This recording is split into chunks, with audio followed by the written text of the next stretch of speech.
A'udzubillahi minasyaitonirrajim. Bismillahirrahmanirrahim. Assalamualaikum warahmatullahi wabarakatuh. Yang terhormat tim dari Balai Besar Penjaminan Mutu Pendidikan Jawa Barat, juga yang saya hormati rekan-rekan kami dari sama OPD, dari Bappelit Bangda, juga dari Keuangan yang sama hadir pada kesempatan kali ini, juga rekan-rekan kami di Dinas Pendidikan Kabupaten Bandung Barat. Pertama-tama saya mengucapkan permohonan maaf karena pada kesempatan kali ini saya tidak bisa hadir secara langsung pada kegiatan pendampingan SPM ini, dikarenakan memang sedang padat-padatnya kegiatan di Dinas Pendidikan Kabupaten Bandung Barat. Saya agendakan hari ini juga ada sekitar 13 kegiatan yang berbarengan gitu.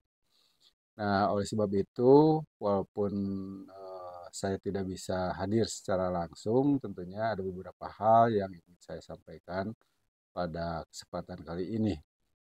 Selanjutnya saya ucapkan terima kasih kepada Balai Besar Penjaminan Mutu Pendidikan Jawa Barat yang selalu mendampingi kami, mengadvokasi kami terkait dengan kebijakan-kebijakan Merdeka Belajar, dan salah satunya sekarang terkait dengan SPM. Dan pendampingan ini tentunya kami harapkan juga akan mendapatkan hasil di mana kita bisa melihat sejauh mana keberhasilan kita di dalam pencapaian SPM pendidikan khususnya, dan apa yang harus ditingkatkan oleh kita bersama.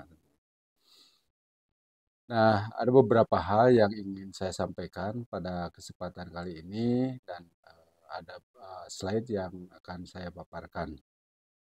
Untuk itu, izinkan saya untuk memaparkan. Baik, Bapak Ibu sekalian, kita mulai saja. Eh, kita beri judul Perencanaan Berbasis Data atau PBD dalam rangka pemenuhan standar pelayanan minimum atau SPM bidang pendidikan. Nah, tentunya dasar dari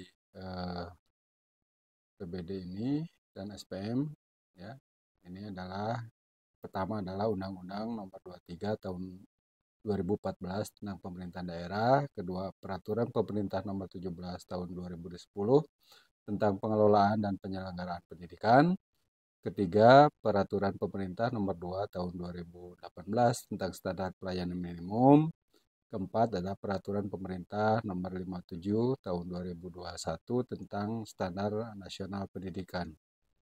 Kelima adalah Peraturan Menteri Dalam Negeri Nomor 59 Tahun 2021 tentang Standar Pelayanan Minimum. Keenam adalah Peraturan Menteri Pendidikan, Kebudayaan, Riset, dan Teknologi Nomor 32 Tahun 2022 tentang Standar Teknis Pelayanan Minimum Pendidikan. Dan juga ketujuh adalah Surat Menteri Pendidikan, Kebudayaan, Riset, dan Teknologi Nomor 5190 garis miring MPK A garis miring RHS garis miring PR titik 07.05 garis miring 2024 tentang indikator kinerja urusan pendidikan di provinsi dan di kabupaten kota. Nah, seperti kita ketahui, rekan-rekan sekalian, tantangan pendidikan di Indonesia, ya, terutama ini misalnya terkait dengan rata-rata lama sekolah penduduk Indonesia yang masih rendah dibandingkan beberapa negara di ASEAN. Nah, ini juga bisa kita lihat kalau capaian RLS dan HLS untuk di Kabupaten Bandung Barat tahun 2023 ini juga masih relatif masih rendah, di mana rata-rata lama sekolah kita adalah 8,23. Berarti rata-ratanya adalah penduduk usia 25 tahun ke atas di Kabupaten Bandung Barat itu rata-ratanya hanya baru di kelas 8 atau kelas 9 belum beres ya. Kelas 3 SMP gitu belum beres gitu kan rata-ratanya. Ini harus perlu peningkatan.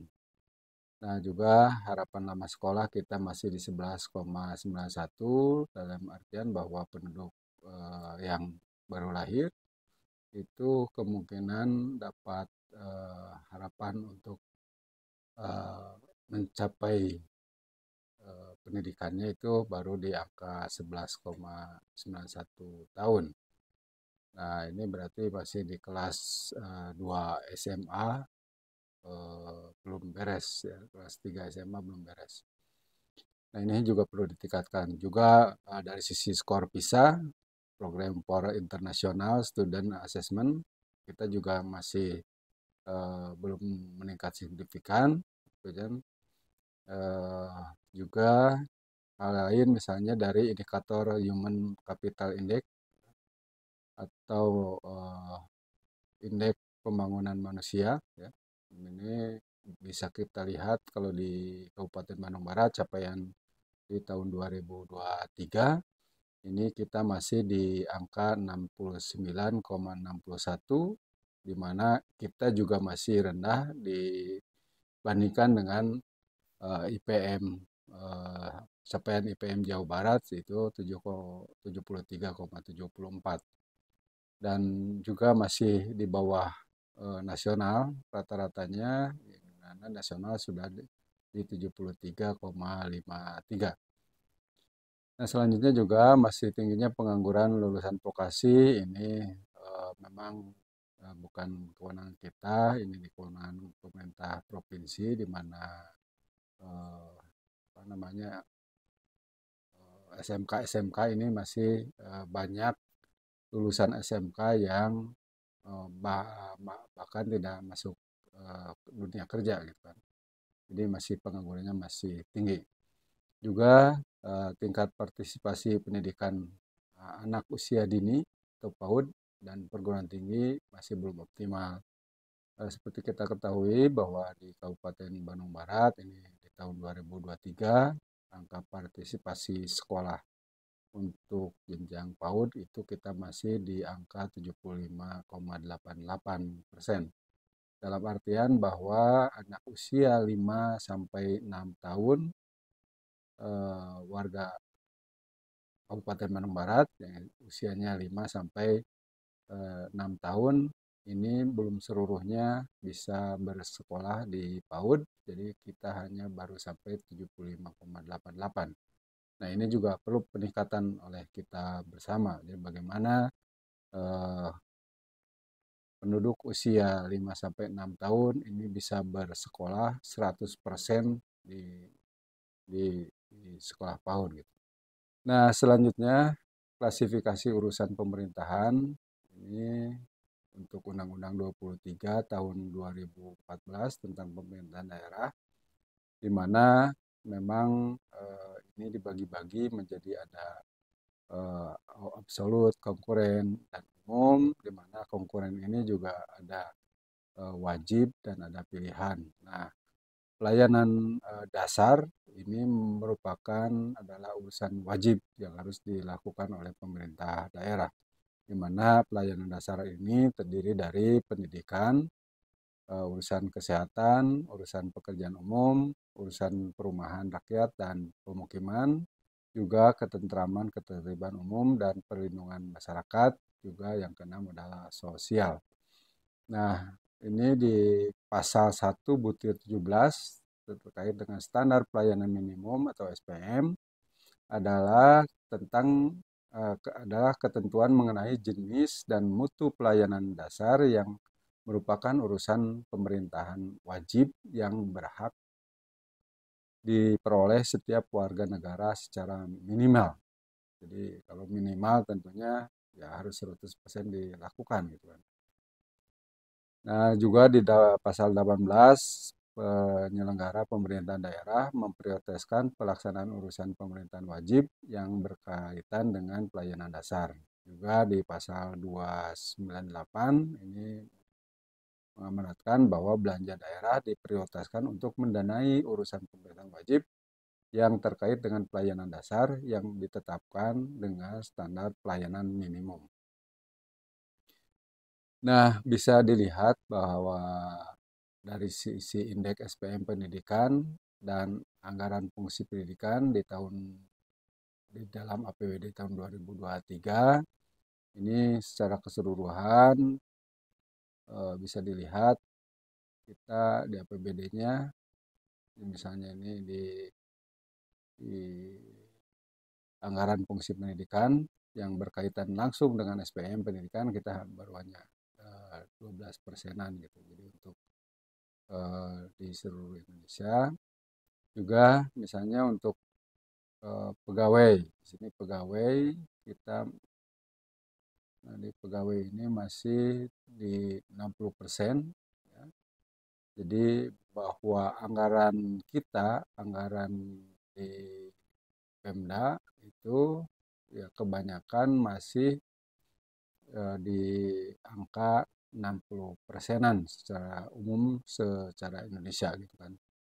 Nah, kita juga bisa lihat bahwa di kita pun sama gitu. Dari anggaran kita 2023 misalnya kita sekitar 3,4 triliun, di mana 1,4 triliun yang ada di Dinas Pendidikan, dan dari Dinas Pendidikan ini sekitar 800-an miliar itu kita belanja pegawai saja untuk gaji, tunjangan-tunjangan guru dan sebagainya itu, jadi kebanyakan belanja pegawainya masih di angka lebih dari 60%. Juga kita lihat di belanja modalnya juga sama ya, belanja modal kita untuk seluruh Indonesia ini 11%, terus belanja barang dan jasa di angka 19%, dan di angka belanja lainnya itu sekitar 10%. Nah, kalau kita lihat terkait dengan indeks SPM pendidikan ya, sebagian besar atau sekitar 55% kategorinya masih di bawah tuntas muda, yaitu 69,9% secara nasional gitu. Nah, di Kabupaten Bandung Barat sendiri kita sudah di angka sekitar 74. Jadi untuk Kabupaten Bandung Barat kita indeks SPM-nya kita masuk ke 74,64. Jadi ini kita masuknya ke tuntas Pratama ya. Tuntas Pratama. Jadi tuntas Pratama itu kategorinya adalah 70 sampai 79. Jadi kalau angka di antara itu maka dikategorikan sebagai tuntas Pratama ya. Dan tentunya kita harus lakukan terus bisa tuntas Pratama, tuntas Madya, tuntas Utama, bahkan harus sampai tuntas paripurna. Selanjutnya dari sisi regulasi penerapan SPM, nah ini juga sama, tentunya banyak aturan-aturan yang sudah menjadi dasar kita mengapa SPM harus dilaksanakan oleh Dinas Pendidikan tentunya. Di khususnya di sini Dinas Pendidikan tentunya ya, bahwa terkait dengan SPM ini mulai dari PP nomor 2 tahun 2018 tentang standar pelayanan minimum di sini, dan ini ada jenis pelayanannya, pelayanan dasar, mutu pelayanan dasar, dan penerima pelayanan dasar. Jadi penetapannya harus sesuai dengan itu, di mana pasal 16 PP nomor 2 tahun 2018 ketentuan lebih lanjut mengenai SPM diatur dengan Permendagri dengan berkoordinasi dengan kementerian dan lembaga. Sampai di Kementerian Pendidikan tentunya pemerintah kita ya mengeluarkan Permendikbud nomor 32 tahun 2022 tentang standar teknis pelayanan minimum pendidikan. Nah, jenis dan penerima layanan SPM pendidikan di sini untuk kabupaten kota ini kita kebijakannya adalah dari pendidikan anak usia dini, terus juga pendidikan dasar, itu SD dan SMP. Juga pendidikan kesetaraan, paket A, paket B, paket C. Nah, juga siapa yang penerima pelayanan dasar itu, ya kalau pendidikan anak usia dini, berarti itu peserta didiknya adalah usia 5 sampai 6 tahun. Kalau SD dan SMP itu adalah SD-nya sebenarnya 7 sampai 12 tahun dan untuk SMP 13 sampai 15 tahun. Jadi pendidikan dasar itu totalnya adalah bagaimana penerima pelayanan dasar ini, yaitu pesertanya adalah peserta didik usia 7 sampai 15 tahun. Nah, untuk kesetaraan kita juga siapa yang berhak menerima pelayanan dasar ini yaitu peserta didik di usia 7 sampai 18 tahun. Nah, selanjutnya Bapak Ibu sekalian terkait dengan mutu pelayanan dasar SPM Pendidikan. Ini mutu pelayanan dasar merupakan ya, ukuran kuantitas dan kualitas barang atau jasa, kebutuhan dasar serta pemenuhannya secara minimal dalam pelayanan dasar pendidikan sesuai dengan standar teknis agar hidupnya layak. Ya. Jadi di sini standar jumlah dan kualitas barang dan atau jasa ini dari sisi standar satuan pendidikannya, kualitas pemerataan hasil belajar peserta didik, juga partisipasi dan pemerataan peserta didik, dan kualitas dan pemerataan layanan. Juga dari sisi standar jumlah dan kualitas pendidik dan tenaga kependidikan atau PTK ini juga terdiri dari PTK Satuan PAUD, PTK SD, PTK SMP, PTK Satuan Pendidikan Kesetaraan. Ini sampai di sini untuk yang kabupaten kota. Tentunya yang PTK SMA, SMK, dan pendidikan khusus ini untuk provinsi.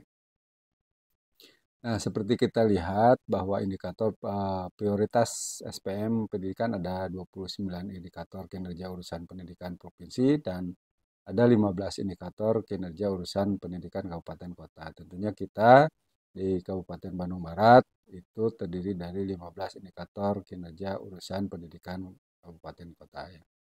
Nah, di sini misalnya dari sisi apa saja ya, kelompok indikatornya adalah angka partisipasi sekolah, di mana jumlah anak usia tertentu yang berpartisipasi dalam pendidikan. Nah, tentunya kita karena kabupaten kota ya, maka yang menjadi kewajiban kita adalah PAUD itu 5 sampai 6 tahun, SMP, SD dan SMP itu 7 sampai 15 tahun. Juga dari sisi kualitas hasil belajar, indikator kinerja urusannya adalah rata-rata kompetensi literasi jenjang tertentu berdasarkan asesmen nasional, rata-rata kompetensi numerasi jenjang tertentu berdasarkan asesmen nasional. Nah, ini ditujukan untuk yang di SD dan di SMP. Juga kualitas layanan PAUD, jumlah indikatornya kinerja urusannya adalah jumlah satuan PAUD yang mendapatkan minimal akreditasi B, dan yang kedua adalah tingkat pertumbuhan pendidik PAUD, SD, dan D4. Nah, ini untuk PAUD ya. Dan selanjutnya juga dari sisi iklim lingkungan belajar ya, ini kelompok indikatornya di mana indikator kinerja urusannya adalah indeks iklim keamanan, indeks iklim kebinekaan, dan indeks inklusivitas ya. Ini juga dikhususkan untuk yang SD dan SMP. Nah, selanjutnya dari indikator-indikator itu Bapak Ibu sekalian dapat kita lihat dari kita ya, keberhasilan kita di 2023 bisa lihat seperti ini. Yang pertama adalah skor kemampuan literasi untuk SD kita dari target 55,41 memang kita sudah melampaui target. Jadi targetnya yang capaiannya sekarang 60,66. Nah, makanya di adjust lagi untuk tahun 2024 kita capaiannya karena targetnya sudah tercapai, maka target untuk tahun 2024 kita tingkatkan menjadi 61,30. Selanjutnya juga untuk skor kemampuan literasi untuk jenjang SMP, di mana capaiannya kita di 68,18 dari target 66,41. Berarti melampaui target. Sehingga di tahun 2024 kita targetkan 69,58 ini. Terus di adjust targetnya tetap karena masih lebih tinggi target 2024 dibandingkan dengan capaian 2023. Nah, selanjutnya dari skor kemampuan numerasi. Nah, ini SD kita capaiannya baru di angka 48,25 dari target 41,03. Nah, di sini ada peningkatan atau melampaui target dari 2023, sehingga target untuk 2024-nya di adjust, kita disesuaikan menjadi 49,58%. Nah, selanjutnya dari sisi numerasi SMP kita di angka 60 capainya 0,55 dengan target 65,78. Jadi ini untuk yang numerasi SMP kita masih di bawah target 2023. Nah, ini juga perlu kami sampaikan. Jadi dari target ini tentunya harus ditingkatkan. Dari mana ini? Gitu kan, dari literasi numerasi itu kan dari asesmen nasional. Nah, tentunya kita harus bisa meningkatkan literasi numerasi ini di tahun berikutnya gitu. Di asesmen nasional harus baik. Nah, selanjutnya juga dari sisi angka partisipasi sekolah, ini yang 5 sampai 6 tahun, ya, penduduk usia 5 sampai 6 tahun di PAUD itu kita masih di angka 75,88, di mana targetnya 100%. Tentunya semua penduduk usia 5 sampai 6 tahun harusnya bisa bersekolah di PAUD.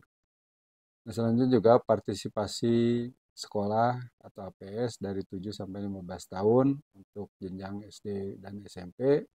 Ini kita masih di angka 98,66 dengan target 100%. Tentunya ini harus ditingkatkan. Jadi bagaimana caranya anak-anak kita, penduduk-penduduk kita dari usia 7 sampai 15 tahun bisa bersekolah di SD maupun SMP.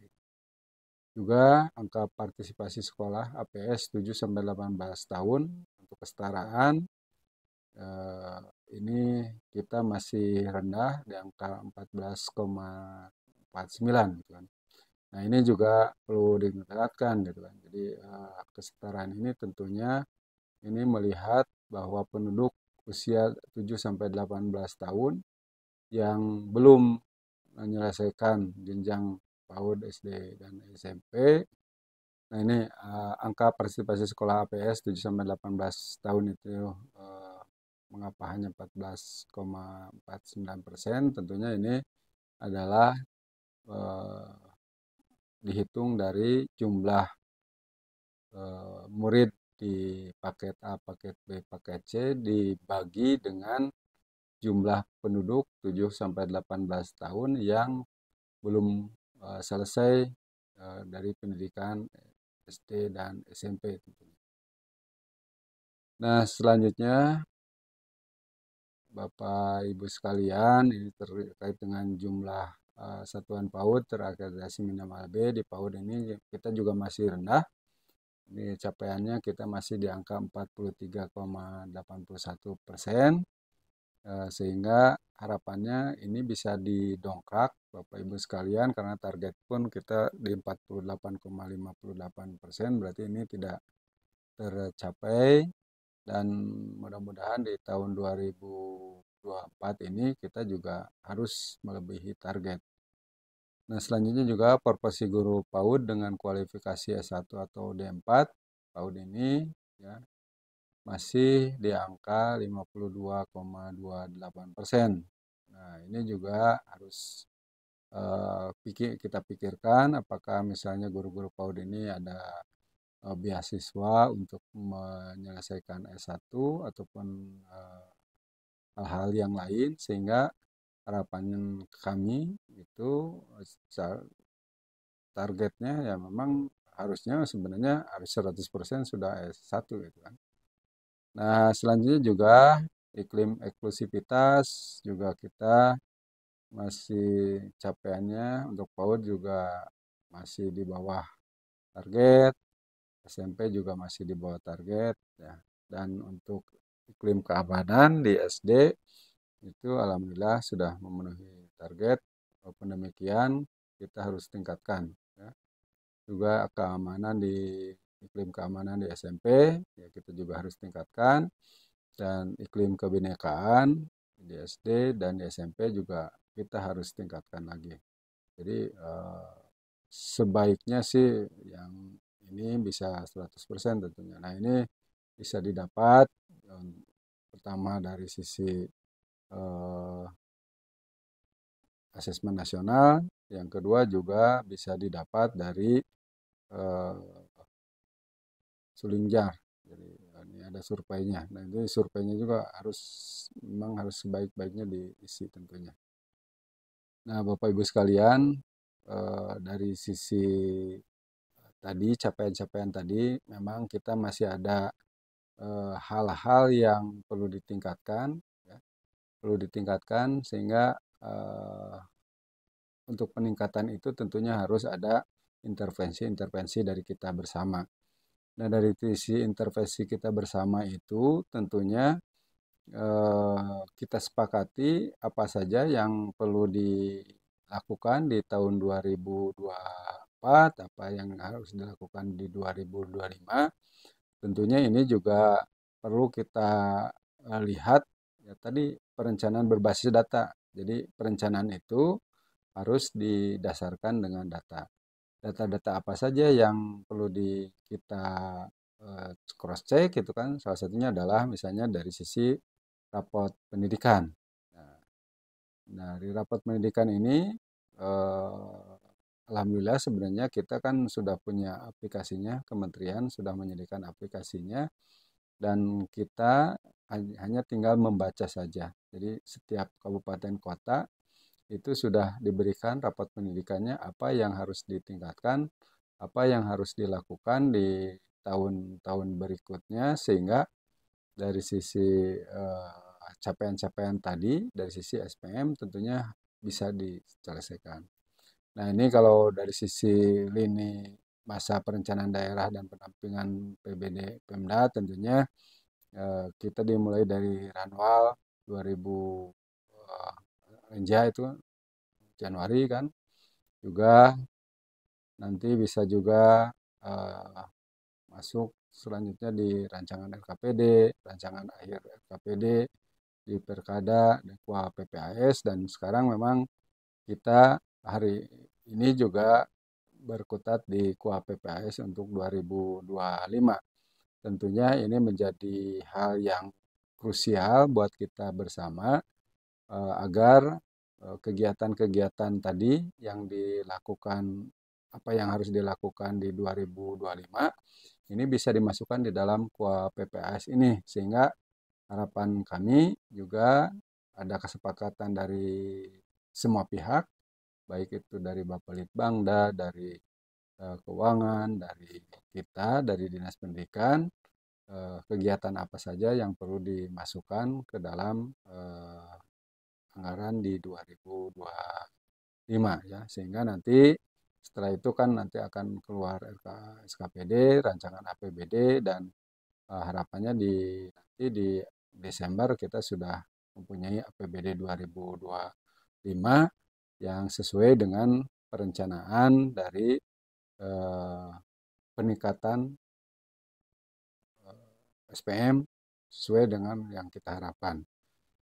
Ini juga sebenarnya ada surat Kemendikbud tentang indikator prioritas SPM bidang pendidikan. Tentunya ini juga memudahkan kita, menjadikan guideline buat kita agar apa namanya prioritas SPM ini bisa dilakukan oleh kita bersama dan dimasukkan ke dalam anggaran tahun 2025. Nah, seperti ini misalnya hal yang perlu yang perhatikan bahwa satu, capaian dan target indikator prioritas SPM bidang pendidikan.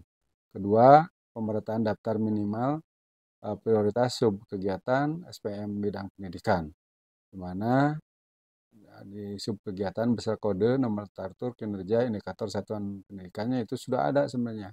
Jadi memudahkan kita bagaimana mencantolkan kegiatan-kegiatan yang diperlukan untuk peningkatan SPM itu bisa masuk karena subkegiatan beserta kodenya sudah diatur oleh Permendikbud ini gitu. Jadi bisa mematchingkan agar semua kegiatan-kegiatan ini bisa dimasukkan ke dalam DPA yang biasa kita masukkan di SIPD ya. Nah, hal lain yang perlu menjadi perhatian khusus, yang pertama adalah pemanfaatan data pada lampiran untuk perencanaan SPM bidang pendidikan. Kedua juga implementasi pendidikan Pancasila, ini juga perlu ini sesuai dengan PP nomor 4 tahun 2022 dan implementasi pencegahan dan penanganan kekerasan di satuan pendidikan. Ini Permendikbudristek nomor 46 tahun 2023, di mana sebenarnya ini merupakan salah satu prioritas dari Kementerian Pendidikan. Kita harus mencegah 3 dosa besar pendidikan, di mana ada bullying, kekerasan seksual, dan intoleransi. Nah, di sini tugas kita adalah bagaimana mencegah dan menangani kekerasan di satuan pendidikan. Harapannya sih tidak terjadi kekerasan itu di sekolah-sekolah kita gitu kan. Jadi bukan hanya bisa penanganannya, tapi sebenarnya pencegahannya perlu diutamakan gitu. Dan apa program-programnya tentunya ini yang perlu kita masukkan di tahun 2024. Nah, selanjutnya Bapak Ibu sekalian terkait dengan penyusunan rencana penetapan SPM pendidikan melalui pendekatan IRB ini kita tentunya harus mulai dari mengidentifikasi permasalahannya ya berdasarkan indikator prioritas SPM yang ditampilkan di dalam rapor pendidikan. Nah, ini jadi tadi juga saya sudah bahas bahwa dalam melaksanakan atau merencanakan kegiatan-kegiatan di 2025 tentunya harus diawali dengan membaca rapor pendidikan kita. Indikator-indikator apa saja yang perlu kita tingkatkan, yaitu harus kita tingkatkan apa program-programnya. Itu sebenarnya di rapor pendidikan juga sudah sudah diberikan rekomendasinya. Kita tinggal melaksanakannya saja dan kita lakukan atau kita masukkan ke dalam anggaran 2025. Terus kita juga melakukan refleksi itu dari sisi capaian, pemerataan, dan proses pembelajaran di satuan pendidikan dan daerah masing-masing untuk menemukan akar masalahnya. Dan selanjutnya adalah melakukan pembenahan. Melalui perumusan kegiatan dalam bentuk rencana kegiatan dan anggaran satuan pendidikan bisa lewat BOSP untuk PAUD dan juga untuk SD dan SMP. Juga selain dari sisi BOSP tentunya harus dimasukkan juga di dalam APBD kita di 2025 agar bisa menyelesaikan permasalahan-permasalahan. Nah, tentunya yang perlu kita perhatikan nanti misalnya ini kelompok indikator kualitas sisi belajarnya bagaimana, lingkungan belajar bagaimana gitu kan. Lulusan SMK terus lulusan layanan PAUD-nya bagaimana, ini kita harus bahas juga. Nah, sehingga nanti indikator-indikator ini bisa dipenuhi oleh kita bersama tentunya.